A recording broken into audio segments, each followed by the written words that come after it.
Hello friends, welcome to my channel. இன்றைக்கி நம்ம பார்க்க போகிறது பருப்பு உருண்டை குழம்பு. இதை எப்படி டேஸ்டியாக ஹெல்த்தியாக பண்ணலான்னு வாங்க பார்க்கலாம்.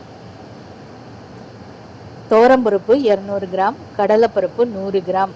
இதை 2லேருந்து 3 மணி நேரம் ஊற வச்சு 1-2 அரைச்சிக்கணும். அப்புறம் ஒரு தேங்காய், முழு தேங்காய் 1, தக்காளி 2, வறுத்த வெந்தயம், ஜீரகம் 1/2 ஸ்பூன் போட்டு எல்லாத்தையும் அரைச்சிக்கணும். ஒரு எலுமிச்சம்பழம் பழம் அளவுக்கு புளியை கரைச்சிக்கணும். அரைச்ச விழுதை ஊற்றிக்கணும் சட்டியில். ஒரு பெரிய வெங்காயம் 2, பூண்டு, முழு பூண்டு 1, ஜீரகம் 1/2 ஸ்பூன், சோம்பு 1/2 ஸ்பூன், வெந்தயம் 1/2 ஸ்பூன், பட்டை 3, கிராம்பு 3 எல்லாத்தையும் கிரைண்ட் பண்ணிக்கணும். அரைச்ச பருப்பு விழுதில் வெங்காயம், பச்சை மிளகா, கருவேப்பிலை, கொத்தமல்லி, மஞ்சத்தூள், மிளகாத்தூள், அரைச்ச விழுது, பூண்டு விழுது, உப்பு சேர்த்து நல்லா பிசைஞ்சு வச்சுக்கணும். பிசைஞ்சு அது நல்லா பெரிய உருண்டையும் இல்லாமல் சிறிய உருண்டையும் இல்லாமல் மீடியம் உருண்டையில் 20 உருண்டை வருதுங்க எனக்கு, அது பிடிச்சி வச்சுக்கணும்.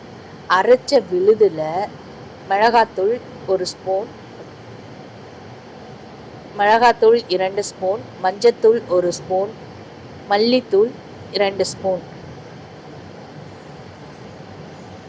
உப்பு தேவையான அளவு, பச்சை மிளகா 1, புளி கரைசல்,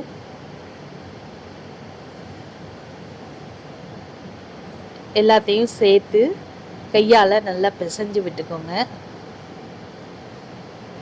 அப்புறம் ஒரு கடாயில் எண்ணெய் ஊற்றி தாளிக்கிறதுக்கு தேவையான பொருட்கள்: பட்டை 2, கிராம்பு 4, ஏலக்காய் 2, சோம்பு 1/2 ஸ்பூன், வெந்தயம் 1/2 ஸ்பூன், ஜீரகம் 1/2 ஸ்பூன், ஒரு பெரிய வெங்காயத்தில் பாதி, கருவேப்பிலை 1 கொத்து. இது எல்லாத்தையும் போட்டு அரைச்ச வெங்காயம், பூண்டு விழுதை போட்டு தாளித்து கரைச்சி வச்ச கரைசலை ஊற்றி கொஞ்சம் தண்ணி சேர்த்துக்கணும்.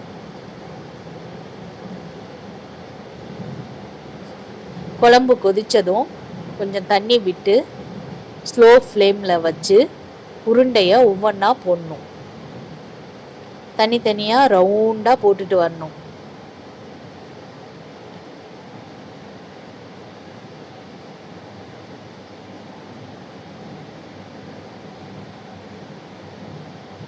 ஒன்று மேலே ஒன்று போடக்கூடாது ஃப்ரெண்ட்ஸ், ஒட்டிக்கும். தனித்தனியாக போட்டுட்டு வரணும்.